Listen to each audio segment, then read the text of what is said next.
অন্যায় ভাবে গ্রেপ্তার করা হয়েছিল। আপনাদের সবার সহযোগিতায় দেশের আইনের আওতায় দেশের আইন থেকে নির্দোষভাবে আজকে কেউ কথা বলে না প্লিজ।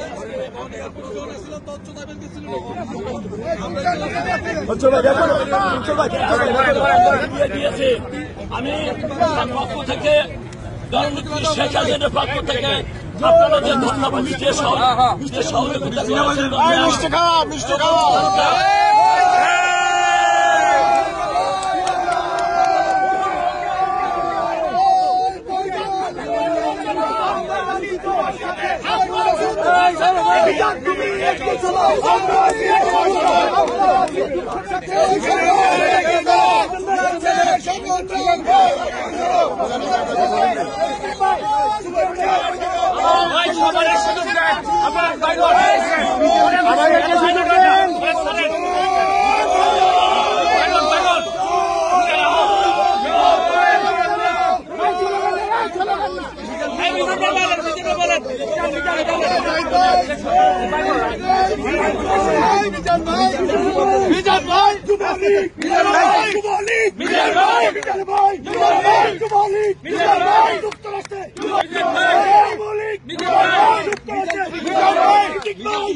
করেছে।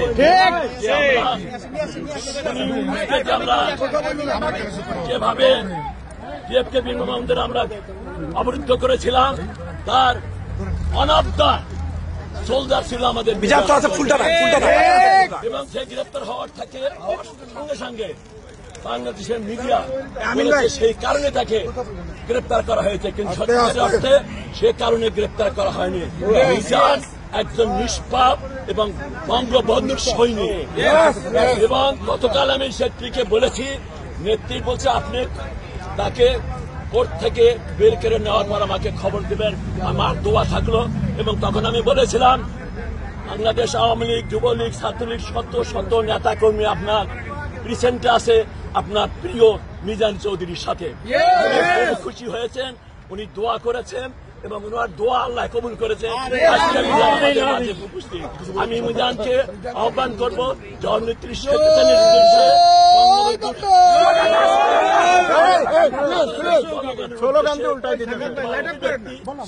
সবার সামনে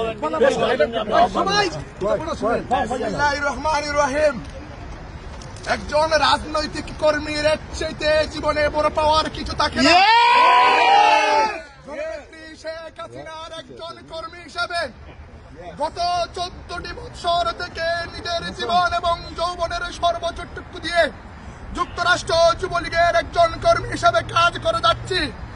কিন্তু আজকে আপনারা যারা জননেত্রী শেখ হাসিনার নির্দেশে গতকাল রাতে আমি কারাগারে যাওয়ার পর থেকে আপনারা সকলেই না ঘুমে না খেয়ে পরিবার পরিজনকে সময় না দিয়ে কারাগারের বারান্দায় ছিলেন। আপনাদের সবাইকে আমার ব্যক্তিগত পক্ষ থেকে, আমার প্রিয় সংগঠন যুবলীগের পক্ষ থেকে ধন্যবাদ এবং কৃতজ্ঞতা জানাই। সংগ্রামী উপস্থিতি, ইতিমধ্যে আমাদের আওয়ামী লীগের সভাপতি সাহেব বলেছেন আমরা এয়ারপোর্টে যেই ঘটনা ঘটেছিল এই ঘটনার সাথে আমার অ্যারেস্টের কোনো সম্পৃক্ততা নাই, কারণ আমরা যেখানে আপনারা দেখেছেন এয়ারপোর্টে কুলাঙ্গার আক্তারকে যেভাবে ডিম নিক্ষেপ করেছিলাম, আমরা ওখানে সংখ্যায় কম ছিলাম, কিন্তু আমরা প্রতিজ্ঞা করেছিলাম যে আমরা আওয়ামী লীগের নেতা কর্মীরা এবার ভয়ঙ্কর রূপে ফিরব। তবে আমাদের বাইক অনেক প্রায় 200 থেকে 250 নেতা কর্মীরা হোটেলের সামনে ছিলেন। আমরা কিন্তু ওখানে সংখ্যায় কম থাকলেও এখানে একা মিজান চৌধুরীর কৃতিত্ব নয়, এই পুরো কৃতিত্ব যুক্তরাষ্ট্র আওয়ামী লীগ, যুবলীগ, ছাত্রলীগ আপনাদের সঙ্গে। আমরা পরিশেষে একটা কথা বলতে চাই, যতদিন পর্যন্ত রাষ্ট্রনায়ক শেখ হাসিনাকে বাংলার মাটিতে ফিরিয়ে না নিব ততদিন পর্যন্ত যুক্তরাষ্ট্র আওয়ামী লীগের নেতা কর্মীরা যদি আমরা সবাই একসাথে জেলে যেতে হয় তাতেও আমরা রাজি আছি। আমি ধন্যবাদ দিতে চাই যুক্তরাষ্ট্র আওয়ামী লীগের সভাপতি, যিনি আমি ও জেলে যাওয়ার পর থেকে আমার পরিবারের সাথে যোগাযোগ করেছেন, মাননীয় নেত্রীর সাথে যোগাযোগ করেছেন, আপনারা সকলেই নেত্রীর সাথে যোগাযোগ করেছেন, আপনাদেরকেও ধন্যবাদ। প্রিয় বন্ধুরা আমার, আমি শুধু একটি কথা বলতে চাই, কাল রাতে যখন আমার হাতে হাত করানো পড়া হয়েছিল, আমি গাড়িতে ওঠার আগে বলেছিলাম শেখ হাসিনার কর্মীদেরকে দাবায় রাখা সম্ভব না। গাড়িতে বসার পরে যখনই আমার বৃদ্ধ মায়ের কথা মনে পড়ে, ওজরেই চোখ দিয়ে পানি আসছিল। আমি যখন প্রেজেন্টে গেছিলাম, আমি পৃথিবী দেখি নাই, শুধু গোলাকার কালো দেখা যাচ্ছিল। আমি আর শুধু আমার বৃদ্ধ মায়ের কথা বলে চিন্তা করেছিলাম আমার অসুস্থ মা আরো বেশি অসুস্থ হয়ে পড়বেন।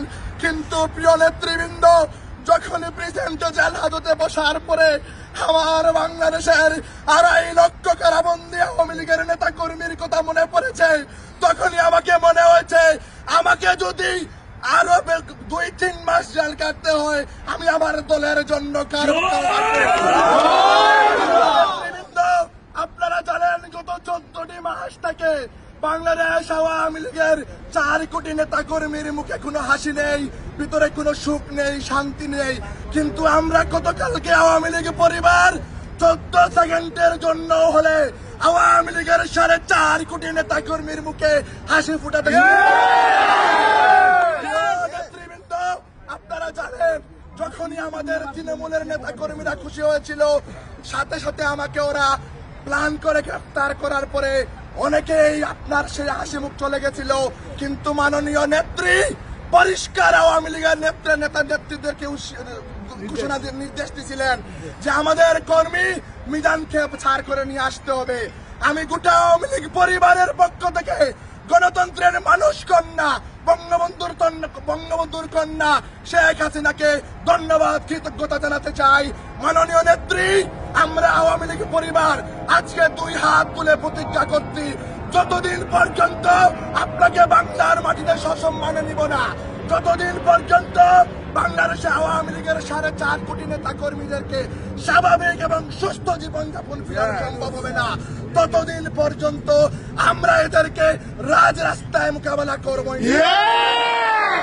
প্রিয় নেতৃবৃন্দ, আপনারা জানেন আমি অনেক ক্লান্ত, তারপরে এখানে শত শত মুজিব সৈনিকদেরকে দেখার পরে আজকে আমি পরিশেষে একটি রিকোয়েস্ট করতে চাই, মুজিব সৈনিককে দাবায় রাখা সম্ভব নয়। আমরা কালকে একজন মিজান জেল হাজতে গেছি, এখন আমরা সবাই জেল হাজতে রাজি আছি। তাই পরিশেষে আমরা একটা স্লোগান ধরতে চাই, একটাই স্লোগান, সেটা হচ্ছে শেখ হাসিনা। আপনারা ধরতে রাজি আছেন? এই গণতন্ত্রের মানুষ কন্যা কোন নেত্রী আছে? এই একই সাথে পিছন থেকে সবাই বলতে হবে আমাদের কোন নেত্রী আছে? পিছন থেকে বলতে হবে নেত্রী আছে। সেই নেত্রী শেখ হাসিনা, আরো জোরে শেখ হাসিনা, আরো জোরে শেখ হাসিনা, সবাই বলে শেখ হাসিনা, পিছন থেকে শেখ হাসিনা, মঞ্চ থেকে শেখ হাসিনা, মঞ্চ থেকে শেখ হাসিনা, জোরে বলো শেখ হাসিনা, আরো জোরে শেখ হাসিনা, শেখ হাসিনা, শেখ হাসিনা, শেখ হাসিনা,